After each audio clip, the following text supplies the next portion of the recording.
If you're experiencing issues with voice chat on your Xbox Series X, you may want to disable it temporarily. Here is a simple guide to help you through the process. Step 1. Open the guide. Press the Xbox button on your controller to open the guide menu. This will give you access to various settings and options. Step 2. Navigate to Profile and System.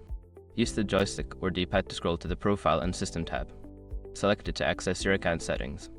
Step 3. Select Settings. In the Profile and System menu, choose Settings. This will open a new menu with various options related to your console.